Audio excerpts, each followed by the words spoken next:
Hello, my name is Abelino. I'm going to be going over some of my master's thesis work, which was done predicting remotely sensed burn severity with Bayesian Statistical Methods.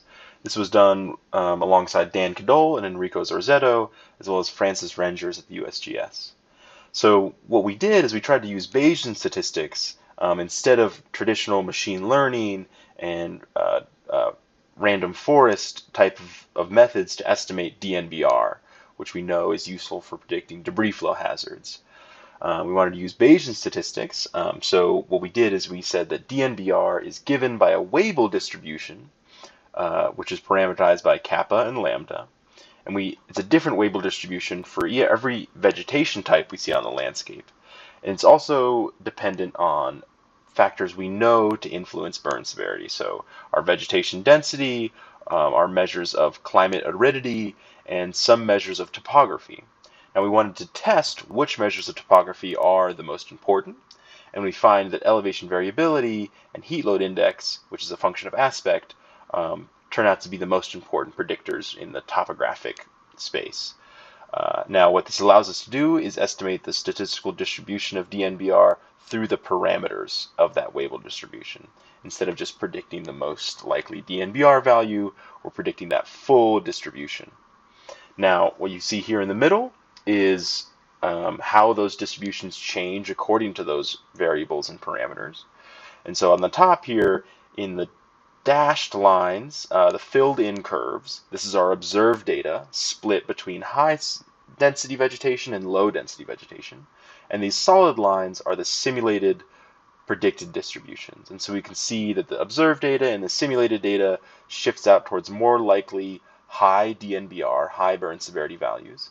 We can run the same exercise for high aridity landscapes versus cold and wet conditions when fires burned, and find that high aridity leads to high DNBR, high burn severity. We also introduced this new variable, this elevation variability. It's a measure of ruggedness and neighborhood slope, and we find that more rugged and steep areas have higher DNBR and higher burn severity. Now we can take a look at the parameters of these Weibull distributions to get an idea of what our mean DNBR is on the left here, but also the uncertainty, the standard deviation in those DNBR distributions. And so this is just an estimate of, we can see our conifers and our conifer hardwoods, our riparian areas, they have higher DNBR on average, showing those forested vegetation types burn at higher DNBR, and they also have a lot of variability, right, in the standard deviation. And then we take a look at the change in those averages and those standard deviations. Given a change in our variables, we find that vegetation density in these green bars is the most important predictor, showing the biggest change for especially our forested vegetation types. Now what we can do is if we have access to these predictors on the landscape, we can predict the full distribution of DNBR for every pixel that we observe. Vegetation type, density, and topographic data for. And so we can have the lower end of those distributions, or the mean of all those distributions, or the upper end of all those distributions, and then compare it to our observed data. Now these red areas use the probability integral transform to identify areas that are above the mean, and whereas blue areas are areas that are below the mean. And then a histogram of all those areas, all those pixels, shows us how well our model does in predicting this landscape compared to our observed data.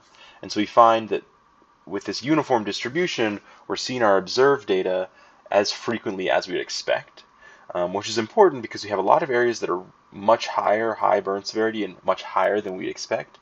A lot of areas that are low burn severity, these blue areas that are much lower burn severity than our model would expect, but that full distribution captures those values, those highs and those lows. I think this is a really important exercise to demonstrate that wildfires can be understood in this probabilistic lens, instead of just simply trying to predict it through brute force machine learning. I hope you guys enjoy some of these figures and this work. If you'd like to know more, please reach out to me with questions.